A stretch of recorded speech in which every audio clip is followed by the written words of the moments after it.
Welcome to Magnet Minutes. This is Jordan Kimmel with an update for July 21st, 2022. And we're going to bring on an old friend and a new friend. We're bringing on Keith Franco, and you know him as the director, the chief security architect over at Format Cyber. And we're bringing on Dhafir Fuller, who joined the company as their chief salesman and marketing. So thanks so much for joining us, guys. Thank you for having us back, Jordan. So Keith, let's just set the stage. We had you on right before the war was breaking out, right when the war was breaking out in Europe. And there was a tremendous amount of interest about cybersecurity. Would we be hit? Would our systems go out?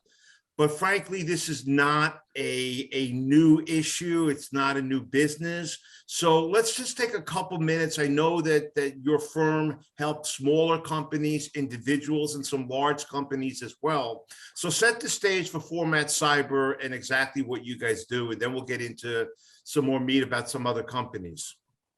Sure. So very high level, Format Cyber provides cybersecurity solutions, consulting, and even staffing to help those companies either build out their security programs from the ground up or help augment what they already have in place.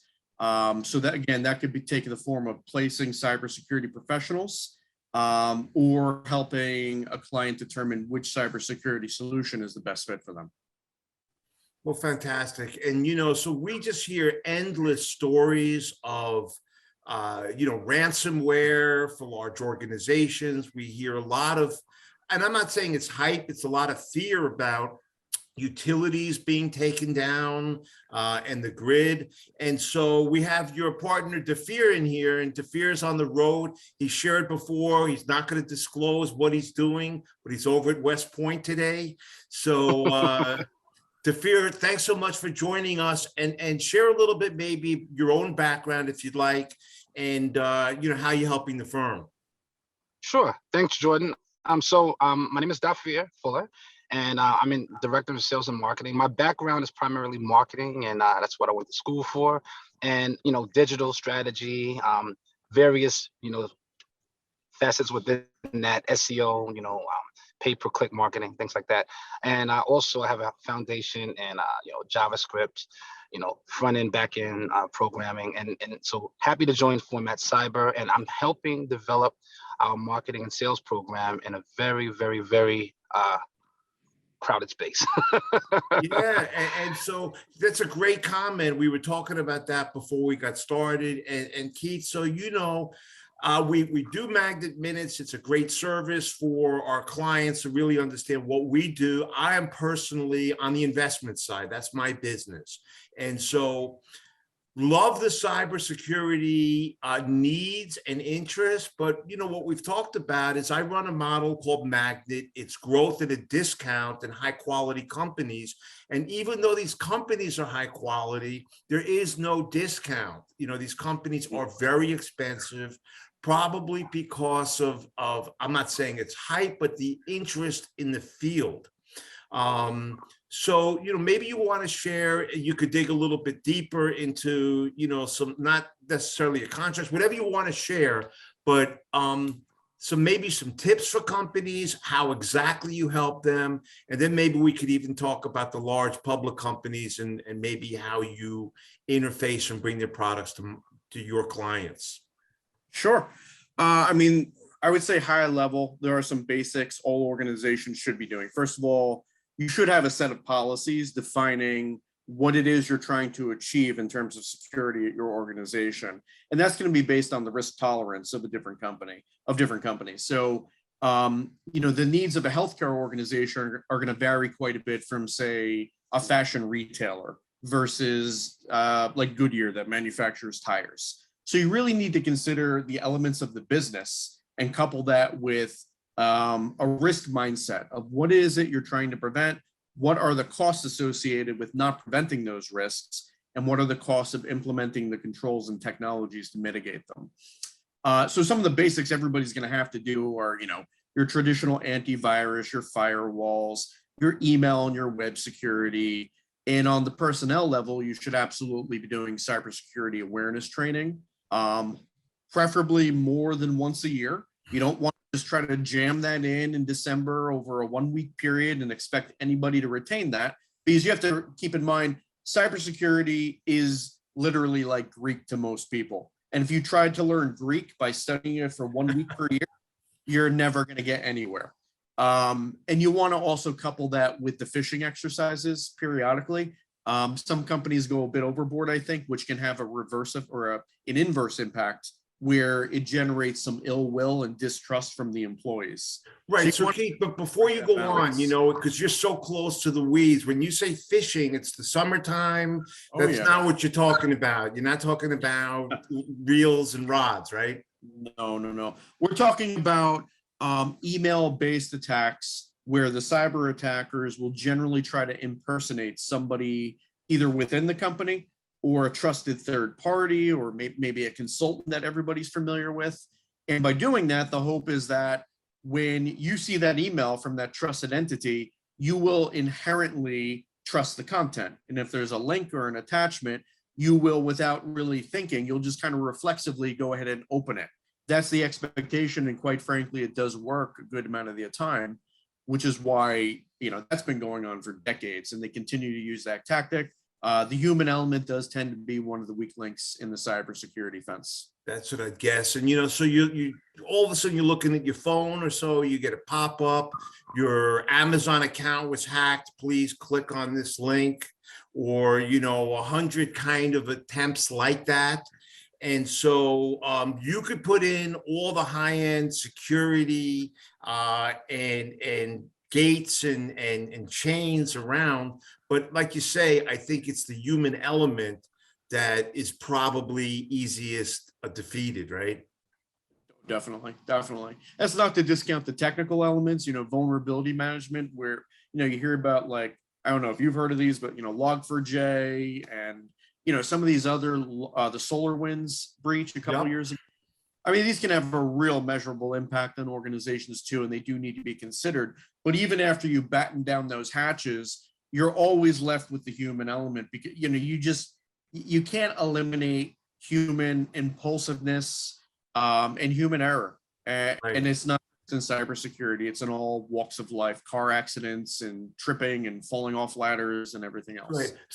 So Keith, let me ask you this. Dhafir does a great job. He calls you up and says, listen, I just secured a 50-person organization that has a need. How quickly, how soon can that company engage you and then feel secure? How long does that take for implementation? Yeah, I mean, once we get started, it generally will start out with an assessment where we like to kind of pour through the policies, the procedures, any security or IT personnel, look at the technologies they're using, and also understand, have they had past incidents? And if so, try to track down what the cause was. Right. So that anywhere from, let's say 1 to 3 weeks to kind of do that initial assessment. And then from there, we begin to have those discussions around risk and some of the strategies and technologies that we could implement to mitigate risk. And we'll offer a range of solutions, from the Ford to the Lincoln to the Bentley. Right. And then it's up to the business to say, how much do we want to put into this?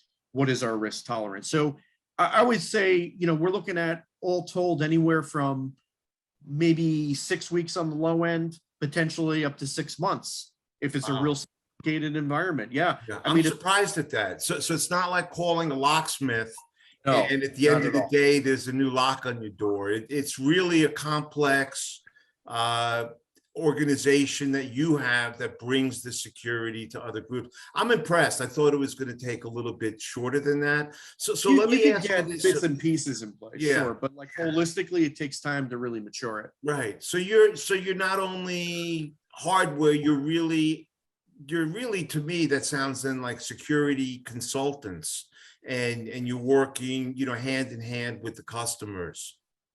Yeah, with the business, we work with the tech people as well as the executives and everybody in between, because you have to understand both ends of it to marry it all up and come up with an effective solution. Right. So let me ask you both this question. Again, I'm always looking for insiders. They call it scuttlebutt, where you learn from the real experts who's who in the industry. So I use a mathematical model, it's Magnet, and it looks at revenue growth, and it looks like at price versus value. Is there any company that's out there that maybe you use their suites? You might use a lot of them, but that you'd say, hey, you know what? This company's so high quality. You can never buy a Rolls Royce at a discount. You have to either pay up and decide you want to own it. Those are not the kind of things that you find at a garbage sale and come and buy cheap. So I'm kind of asking, is there any public companies that are so good that you might say, Jordan, you know what, you might consider them and let them grow into their shoes? These companies are going to be around in 3 and 5 years, and use a broad market sell-off to go in and in an individual security. Any company along those lines? Yeah, there's a few that come to mind, and I assume you're specifically talking publicly traded companies. Yeah, that's how we help our clients. Yep, absolutely. Okay, and I said there's literally thousands of private ones. Right. On the public front, I would say Tenable, and they specialize in vulnerability management. That's an area that a lot of organizations still struggle with, and Tenable, they've been a leader along with Qualys, but I think Tenable's been a bit more agile in the development of their tools and some of their strategies to help customers. Another one that I like, and this is an old school one, a lot of people don't really think about them anymore as a leader or the shiny object, but I do like Trend Micro. Very comprehensive suite of very well integrated security solutions. So if you're an organization that maybe doesn't have a lot of security staff and you need kind of like a predefined, very well integrated, broad array of security tools, Trend Micro, I think, is a good one to look at. Okay. And they've been around for 40 years. I mean, I don't think they're going anywhere. Okay, well, here's what I'm going to do. I'm going to remind the listeners, these are not recommendations for companies. Everyone does their own homework. Frankly, Keith, I'm going to take out my pencil sharpener and a couple of those guys at Trend Micro, I don't know them. And I'll do my own homework to see what they look like. And so, Dhafir, we're almost ready to wrap up. Is there anything you kind of want to add that you would maybe when you're approaching an organization, some questions that you ask them and to find out, what they really need and do they need this and maybe what levels they need? Absolutely. One of the things that I've really focused on is I focus on speaking to perhaps a CISO, not necessarily a CIO or a CEO. And the reason for that is the CISO would tend to know a lot more of the pain points, the technological pain points. And so we're going to ask, what are you dealing with right now? I need to get a feel for what they're looking at. And I know their pain points when they're burned out a lot of times, they're short staffed. And so I'm digging to figure out where can I pinpoint something that will actually help them in that regard. Fantastic. So let me just ask this too, Keith, is there something, that I forgot to ask you that you want to bring out that's super topical? I think just going back to what you mentioned earlier about Ukraine and Russia, I would just comment on that, yeah, at the onset, there was a lot of fear that this could result in World War III, but from a digital cyber attack perspective. And, the thought being that all these different nation states were going to get involved, but that really hasn't happened. I mean, I'm sure it is happening at some capacity, but primarily it's been Russia and Ukraine launching cyber attacks at one another. So I guess ultimately that's a good thing. Okay. And, because the cyber attacks could very quickly escalate into broader physical attacks. Ransomware and the worst. So let me ask you this kind of question. So let's just say that Dhafir came in and identified the need. You spent 6 months and really put in the full architecture of safety. And then you get a phone call with a heavy Russian accent saying, we need your password. Can you give it to us so we could do a quick repair? What does the employee do in that case? They should alert the IT department.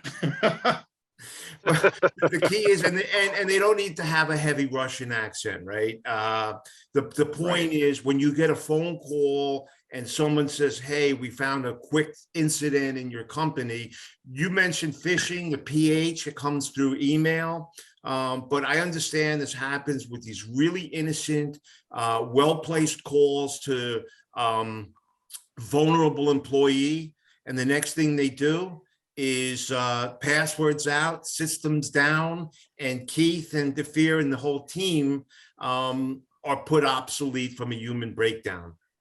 Yeah, one quick tip I would add to that along the lines of this whole point you made is look at your LinkedIn profile and just be aware of what information you're sharing on there, because that LinkedIn is like a buffet for cyber attackers. They potentially have a route into pretty much any company in the world.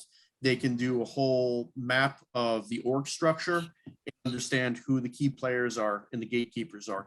So if you're one of those gatekeepers, like if you're an administrative assistant for an executive, you want to make sure that you're minimizing what information you're exposing in your LinkedIn profile. Right. And Keith, last time you were on, frankly, you mentioned something really simple, but we got feedback that it's not a great idea to have your password as your first name, last name, 1, 2, 3. And it's also probably not a great idea to put on Facebook or LinkedIn, "Hey, we're going on a 3-week vacation to Europe. We'll see you in a month," because that's just not a good idea. And that's just dangerous, right? Any of these social media tools where you can share personal or professional details, the cyber attackers can utilize that to their advantage. And they have automated tools that do this too. They don't need to be sitting there on the keyboard doing it. They'll write a script there and just crawls the internet with this info. Dhafir, you wanted to add something? One more thing. Yes, Jordan. Well, one thing that to take a point of what Keith was saying earlier, education, we want to consistently and continuously educate the business community at large about how dangerous these things could be. And so we can work towards looking at budgets to be allocated towards this, this direction, because it's not just about spending money. It's about looking at stopping a problem before it happens. And that's how you hold on to your equity in the long term. So I just want to mention that. It's a great point. It's a great point. And Thank so, just wrapping it up, here's my thought here. For whatever reason, you wonder why criminals don't spend all their hard effort in actually building a business or doing something positive. It seems like criminals are sometimes ingenious and they figure out things. So what happens is you build a mousetrap, they figure out a way around that. And I think that, super important, whatever's out there now is going to change, and there'll be new issues, and having a company like Format Cyber and a professional that's on top of new attacks is probably critical. So I really want to thank you for your time. It's a hot summer day. You guys are keeping cool and keeping your clients cool. And I'm going to do some homework, Keith, on those companies you mentioned. And let's see if those companies get cheaper. We're going to buy them in our accounts. And in the meantime, we look forward to having you back on again. And thanks for your time today. Thank you. Thank you for having me, Jordan. again. Really enjoyed it. Terrific. It's Jordan Kimmel with an update on Magnet Minutes for the Informed Investor.